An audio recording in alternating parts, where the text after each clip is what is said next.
Bonjour, bienvenue à toutes celles et ceux qui peuvent partager avec nous le culte de ce sabbat, en direct comme en différé. Nous espérons que ces moments de partage vous seront profitables et contribueront à renforcer votre relation avec l'Éternel. Nous vous invitons pour débuter ce service à écouter un chant spécial en malgache.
Prions ensemble. Père Céleste, nous voulons te remercier de ces moments que nous allons passer ensemble par écran interposé. Nous voulons te rendre un culte qui te soit agréable. Nous voulons te confier ton serviteur qui parlera de ta part. Accorde-lui ton esprit afin qu'il puisse délivrer ce message avec force et puissance. Ouvre également nos cœurs, nos esprits, afin que nous puissions comprendre et assimiler ce que tu attends de chacun d'entre nous, que nous puissions le mettre en pratique dans notre vie de tous les jours, dans notre parcours de chrétien, ici sur terre. Bénis toutes les familles que nous représentons, bénis tous tes enfants sur la surface de la terre, bénis également ce jour de sabbat en Jésus. Amen. C'est une joie pour nous de pouvoir nous tourner vers le Seigneur avec confiance Et c'est aussi ce que veut exprimer ce chant en Kinyarwanda qui s'appelle Urasubiza.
Bonjour et bon sabbat à chacune et chacun d'entre vous.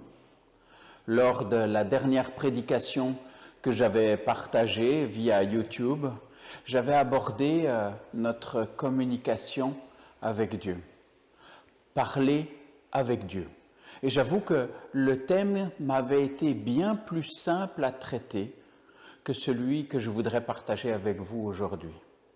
Parce qu'il part de nous en direction de Dieu. Les humains, même si chacun garde sa part d'inconnu, son individualité, malgré tout, on connaît. Nous nous observons les uns les autres, nous nous étudions, nous nous connaissons aussi, et nous connaissons tout particulièrement l'humain que nous côtoyons le plus régulièrement, c'est-à-dire nous-mêmes. Dès le départ, j'avais envisagé de pouvoir partager avec vous concernant l'autre volet de la communication entre l'homme et son Créateur. La communication qui vient de Dieu et qui nous est destinée. Il s'agit d'un sujet d'intérêt et de questionnement pour tous les humains, de tous les horizons, de toute civilisation, de toute époque, dès lors que leur croyance les invitait à se tourner vers le divin. Et cela, quelle que soit leur foi, leur système de croyance. Pour nous chrétiens qui avons foi en un Dieu qui communique, en un Dieu de parole, la question n'est pas moins vive. Comment connaître la volonté de Dieu? Comment le comprendre? Comment l'écouter, l'entendre? De nombreux ouvrages essayent d'aborder ce sujet. Leur nombre est difficile à pouvoir comptabiliser. Et la multiplicité même de tous ces ouvrages exprime notre difficulté à pouvoir apporter des réponses évidentes et indiscutables à cette question. Comment entendre Dieu? Aujourd'hui, il va également être difficile pour moi de pouvoir aborder ce sujet. Je me dois d'aborder ce sujet avec précaution, avec humilité. Comment pouvoir prétendre connaître l'Éternel?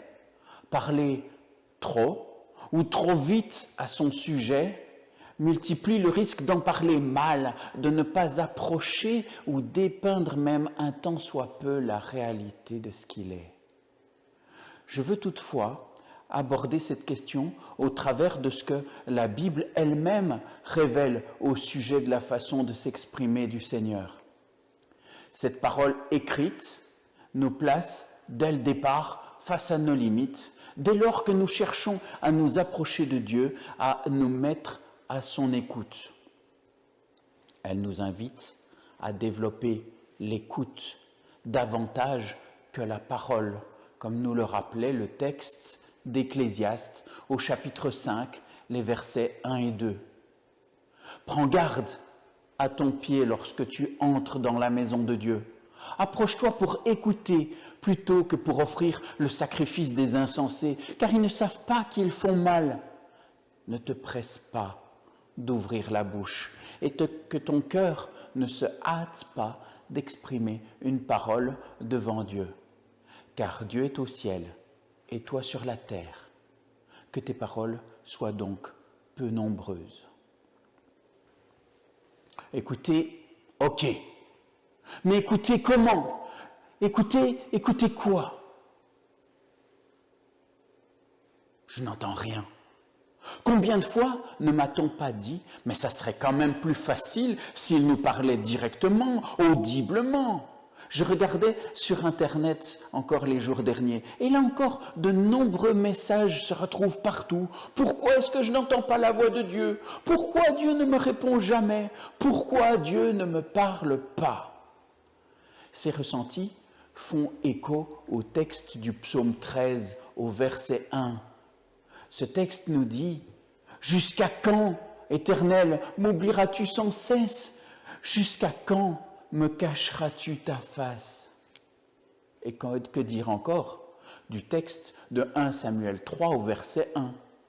Le jeune Samuel était au service de l'Éternel devant Élie, et le texte nous précise « La parole de l'Éternel était rare en ce temps-là. Les visions n'étaient pas fréquentes. » Alors, on peut se poser la question, légitimement, Dieu parle-t-il? Parle-t-il encore aujourd'hui? Et si oui, comment parle-t-il? Si la Bible nous rapporte quelques expériences où des êtres humains ont entendu Dieu s'adresser à eux directement, comme par exemple Moïse, force est de constater que la plupart des temps, les choses ne se passent pas ainsi. La distance que le péché a mis entre l'être humain et son Créateur fait que l'homme n'est pas non plus très à l'aise avec le fait d'entendre Dieu directement. Lorsque Dieu a parlé directement, sans détour et sans intermédiaire au peuple d'Israël aux abords du Sinaï, c'est le peuple lui-même qui va dire à Moïse « Toi, parle avec nous !» et nous écouterons. Mais que Dieu ne parle point avec nous, de peur que nous ne mourions. Un texte que l'on retrouve dans le livre de l'Exode au chapitre 20 et au verset 19. Ainsi, Moïse, comme bien d'autres dont on nous rapporte l'expérience dans la Bible, va faire fonction de prophète, de porte-parole pour le Seigneur. Dieu, devant notre difficulté à pouvoir l'entendre directement, à pouvoir aussi établir un contact de qualité avec lui, il va utiliser certains êtres humains qui vont être choisis et établis comme prophètes.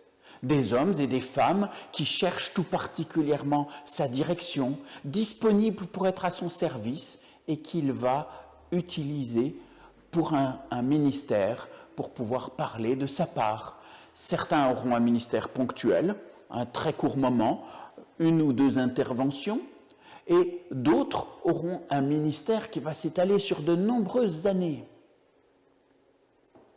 Outre les quelques cas de communication directe, eh bien, Dieu va utiliser ces prophètes qui, chacun à leur manière, vont répercuter le message qu'ils ont reçu.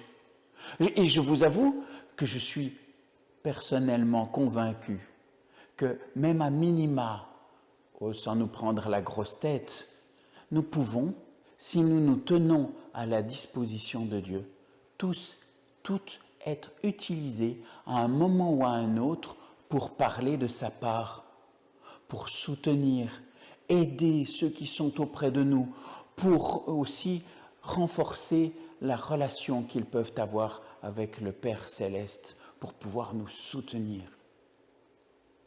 Si Dieu utilise des êtres humains qu'il inspire pour s'adresser à nous, la façon la plus évidente dont il cherche à nous parler, celle que nous connaissons et que nous maîtrisons le mieux, eh bien, c'est celle de sa parole écrite. Elle consigne, c'est vrai, non seulement les paroles des prophètes, mais aussi les expériences de vie, les réflexions, les enseignements, les réussites, mais aussi les failles et les échecs de celles et ceux qui nous ont précédés. Concernant cette parole de Dieu écrite, l'apôtre Paul, s'adressant à Timothée, dira en 2 Timothée 3, les versets 14 à 17, 2 Timothée 3, 14 à 17, « Pour toi, reste attaché à tout ce que tu as appris et reçu avec une entière conviction. Oh, tu sais de qui tu l'as appris et que depuis ton enfance, tu connais les saintes Écritures. Elles peuvent te donner la vraie sagesse qui conduit au salut par la foi en Jésus-Christ. Car toute l'Écriture est inspirée de Dieu et utile pour enseigner, réfuter, redresser et apprendre à mener une vie conforme à ce qui est juste. Ainsi, l'homme de Dieu se trouve parfaitement préparé et équipé pour accomplir toute œuvre bonne.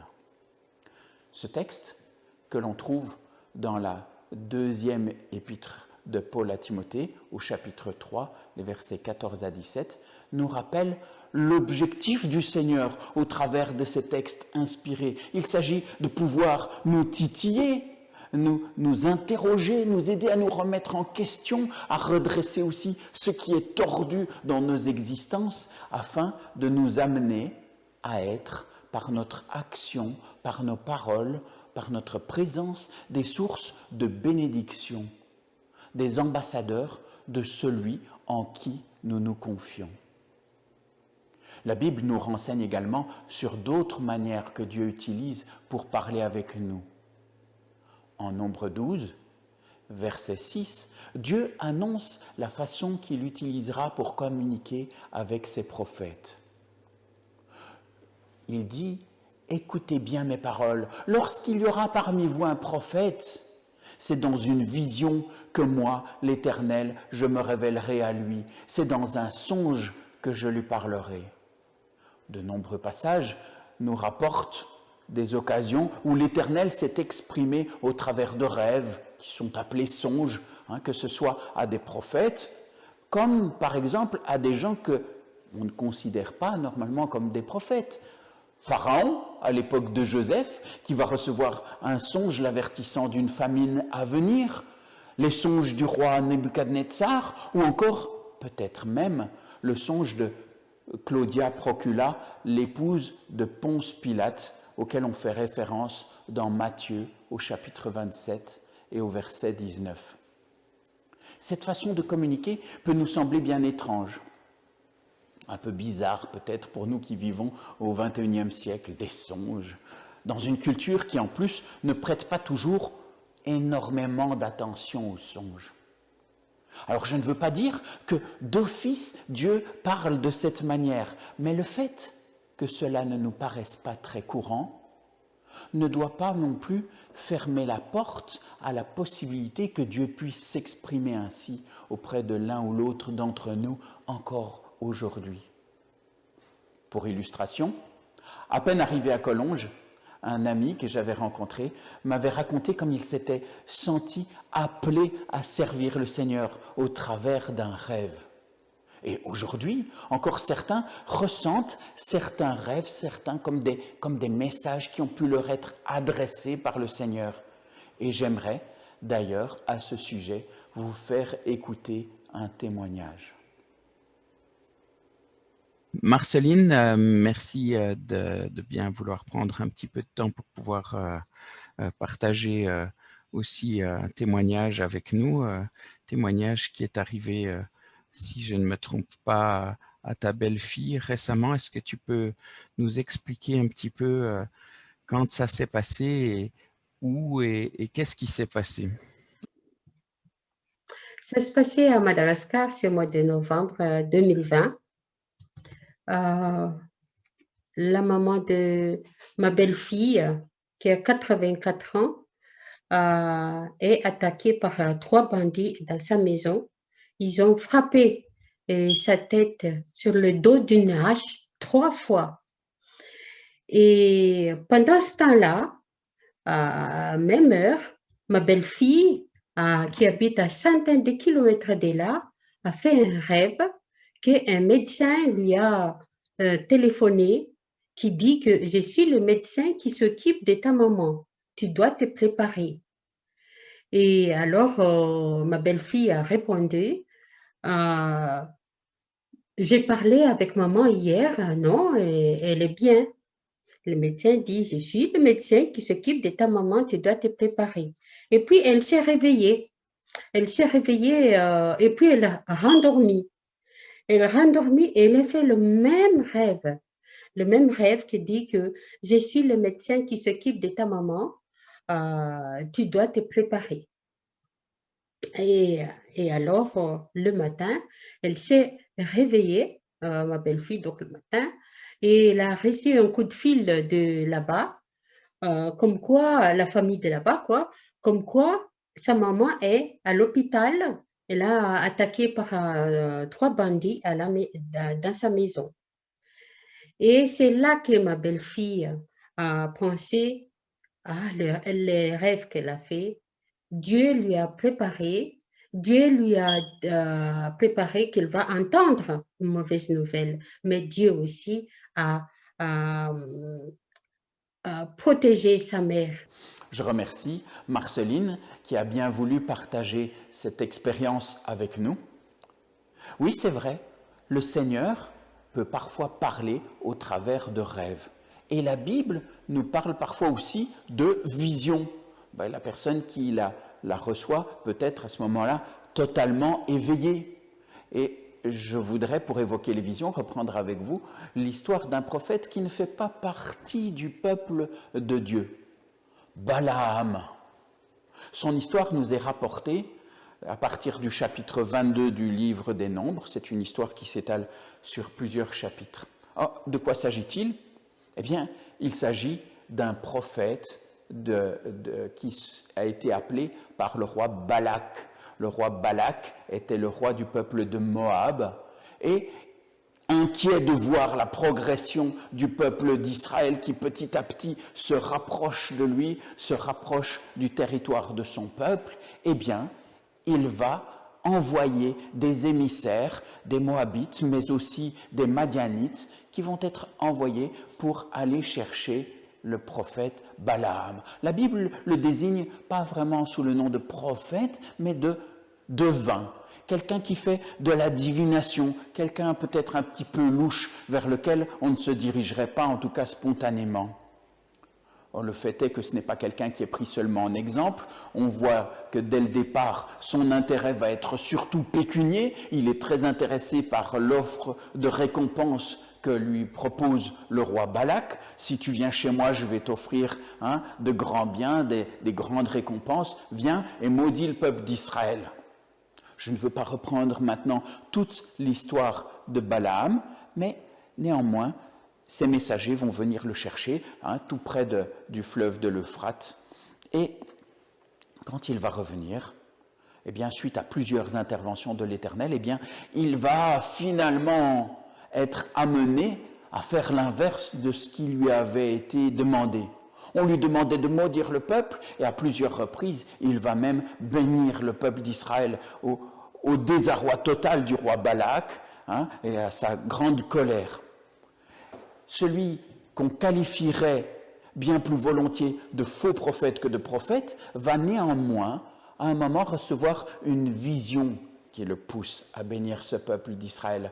En Nombre 24, les versets 1 à 4, le texte précise « Balaam vit que l'Éternel trouvait bon de bénir Israël, et il n'alla point comme les autres fois à la rencontre des enchantements.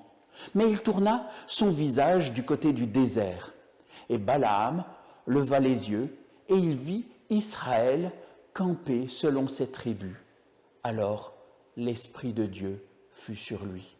Balaam prononça son oracle, et il dit « Parole de Balaam, fils de Béor, parole de l'homme qui a l'œil ouvert. » Parole de celui qui entend les paroles de Dieu, de celui qui voit la vision du Tout-Puissant, de celui qui se prosterne et dont les yeux s'ouvrent. Le verset 4 est parfois traduit différemment dans nos Bibles, en disant qu'il est tombé en transe. Et le terme « nophel » qui s'y trouve ne semble pourtant pas, à mon opinion, impliquer obligatoirement un état particulier. Il peut signifier tomber ou coucher, ce qui me semble bien rendu dans la version Louis II, qui indique qu'il se prosterne. Il se prosterne de tout son long, comme on le faisait à cette époque-là, face contre terre, couché au sol devant l'Éternel. Et lorsqu'il se tourne vers le Seigneur, lorsqu'il l'adore au lieu de se tourner vers ses enchantements, ses yeux s'ouvrent et il peut recevoir un message qui vienne réellement de Dieu. Oui, le Seigneur parle. Il communique directement par ses prophètes, via des visions, des songes. Mais il nous parle aussi au travers de sa création. La nature aussi, d'une certaine manière, peut être pour nous parole de Dieu. Oh, je voudrais, pour illustrer cela, reprendre avec vous quelques textes. Job 12. Job 12, les versets 7 à 10. Mais interroge donc les animaux sauvages, et ils t'instruiront, et les oiseaux du ciel, ils te renseigneront, ou bien parle à la terre, et elle t'instruira. Les poissons de la mer pourront t'en informer. Oui, parmi tous ceux-ci, lequel ignorerait que c'est Dieu qui a fait cela? Il tient en son pouvoir la vie de tous les êtres, le souffle qui anime le corps de tout humain. Ou alors encore, Psaume 19, verset 2. Le ciel raconte la gloire de Dieu et l'étendue révèle l'œuvre de ses mains. Le jour en instruit un autre jour et la nuit en donne connaissance à une autre nuit.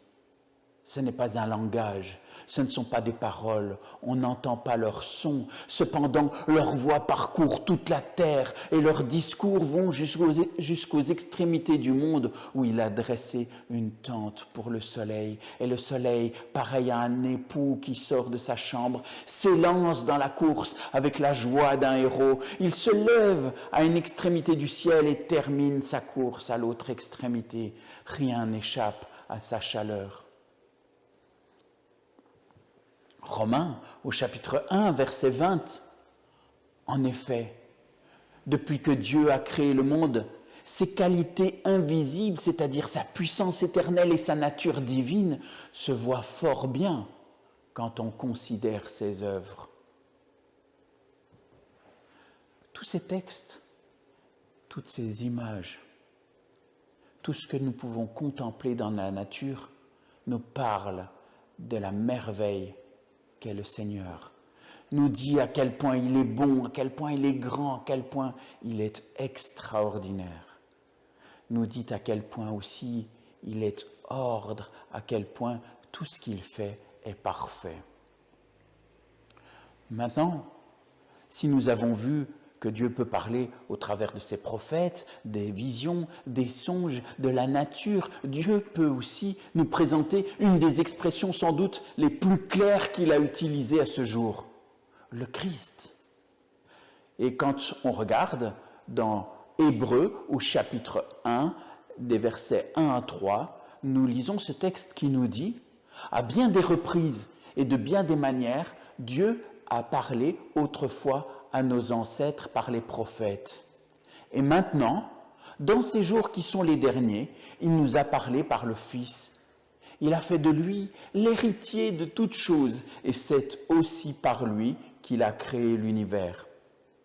Ce Fils est le rayonnement de la gloire de Dieu, l'expression parfaite de son être. Et en Jean 14, au verset 9, nous lisons que Jésus va dire « Celui qui m'a vu a vu le Père ». Pas moyen d'avoir une expression plus claire de qui est Dieu, de sa volonté, de la manière dont il pense et dont il souhaite que nous puissions agir qu'en contemplant la manière dont Jésus s'est comporté.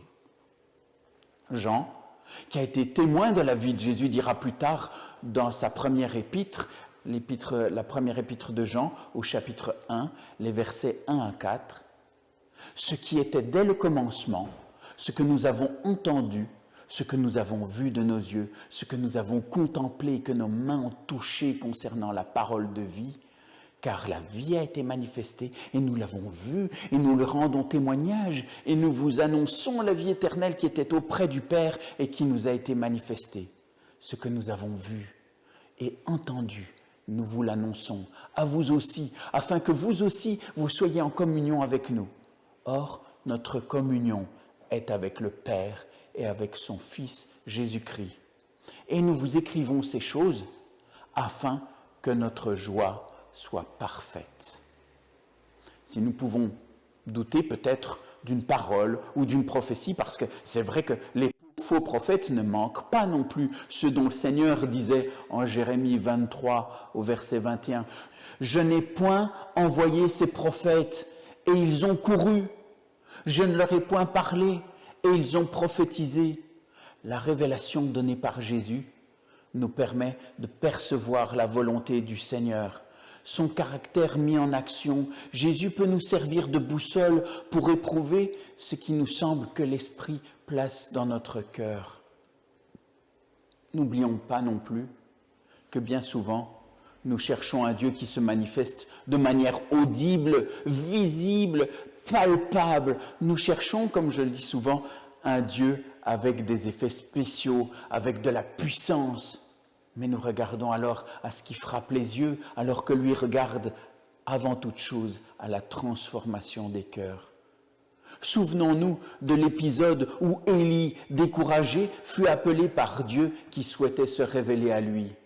Vous pourrez relire cet épisode tranquillement dans le premier livre des Rois, au chapitre 19 à partir du verset 11, et vous découvrirez que l'Éternel ne s'est pas manifesté au travers d'un vent fracassant, d'un tremblement de terre puissant, d'un feu impressionnant. Mais dans ce que nos Bibles rendent souvent par un murmure doux et léger.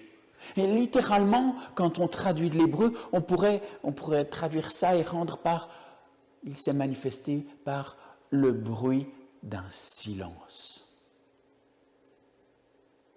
Et si les nombreux moments de silence que nous jugeons si souvent absence de Dieu étaient en réalité des moments où sa présence se manifeste aussi avec nous, des opportunités de faire taire toutes les autres voix qui encombrent notre vie pour déceler la présence du Seigneur à nos côtés, pour apprendre à découvrir sa voix, sa guidance.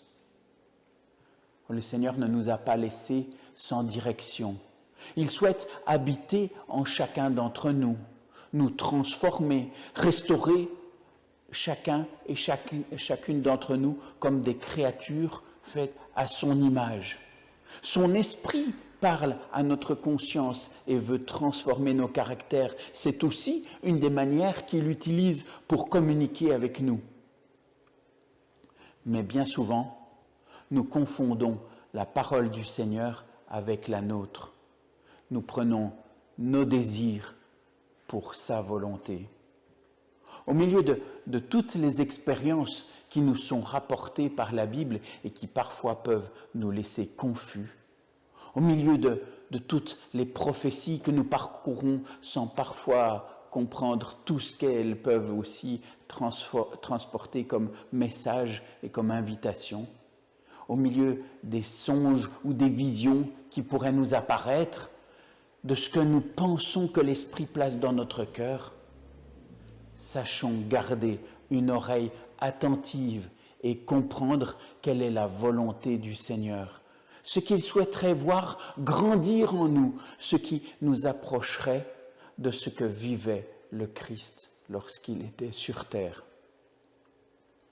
Le Seigneur désire, comme le rappelait Paul en Romains, au chapitre 12 et au verset 2, que nous soyons transformés par le renouvellement de l'intelligence, afin que nous puissions discerner quelle est la volonté de Dieu, ce qui est bon, agréable et parfait. La Bible nous disait à l'avance, mais plus personne n'enseignera à son voisin ou lui dira « fais ceci » ou « fais cela ». Non, ce que le Seigneur souhaite, c'est graver sa volonté au plus profond de notre cœur, que nous puissions la comprendre, que nous puissions partager sa volonté, ses objectifs, et que nous puissions nous aussi devenir partenaires de cette volonté. Oui, l'Éternel parle. Aujourd'hui, comme auparavant, il cherche à parler à chacune de ses créatures. Oh, j'aimerais terminer ce message en partageant avec vous cette petite histoire que peut-être déjà vous connaissez. Cette histoire que l'on raconte d'un Indien qui se trouvait dans le métro d'une grande ville aux États-Unis. Et il est là dans une des stations de métro, et les métros passent, la foule est là nombreuse, et il y a un brouhaha incroyable dans cette station de métro. Et puis il se tient là avec un de ses amis, et tout à coup, il s'arrête et il dit à son ami, « Ah, il y a un criquet. » Et son ami lui dit, « Mais écoute, tu peux pas être sérieux. Déjà un criquet ici, au milieu d'une station de métro, c'est pas possible. Et puis, en plus, tu entends tout le bruit, la foule, les métros, les freins qui grincent. Comment peux-tu dire que tu entends un criquet ?» Et l'Indien lui dit, j'entends un criquet. Et il écoute. Et tout doucement, il va s'avancer et aller à la recherche de ce bruit jusqu'au moment où il va découvrir ce criquet et il va dire à son ami, eh bien, regarde, ici, là, il y a effectivement un criquet. Et l'ami est soufflé et lui dit, mais comment est-ce possible ? Comment as-tu pu découvrir, comment as-tu pu entendre et repérer ce criquet au milieu de tous ces bruits, de toute cette foule ? Et l'Indien de lui répondre, tout dépend de ce que tu as appris à entendre.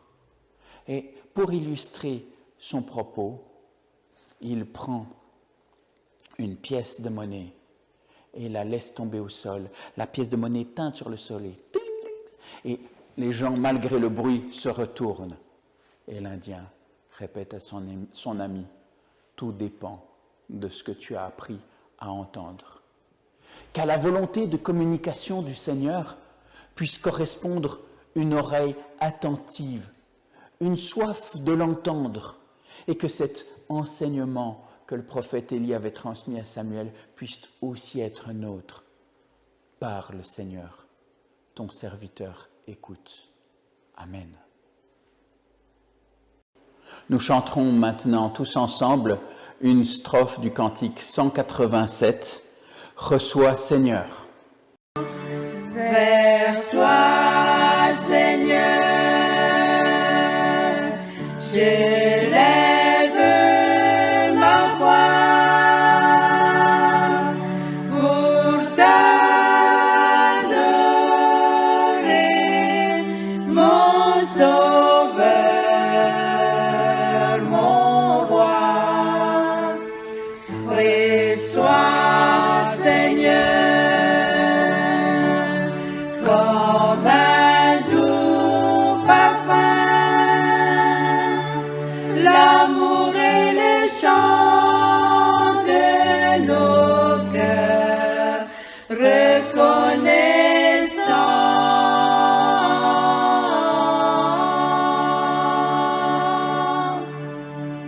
Amen. Prions le Seigneur. Tendre Père éternel, nous te remercions infiniment pour ton amour, nous te remercions pour tous tes bienfaits, nous te remercions pour toutes tes bénédictions, nous te remercions surtout pour ta grâce. Nous te remercions pour ta parole que nous venons d'écouter par ton serviteur. Nous te demandons, Seigneur, de nous aider à la mettre en pratique. Et nous voulons, Seigneur, que tu nous aides à mieux comprendre ce que tu veux que nous fassions dans notre vie. Et Seigneur, garde-nous, nous nous confions à toi pour tout et partout. Amen. Nous clôturerons avec le chant intitulé « Que la paix de Dieu ».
C'est ici que prend fin son service.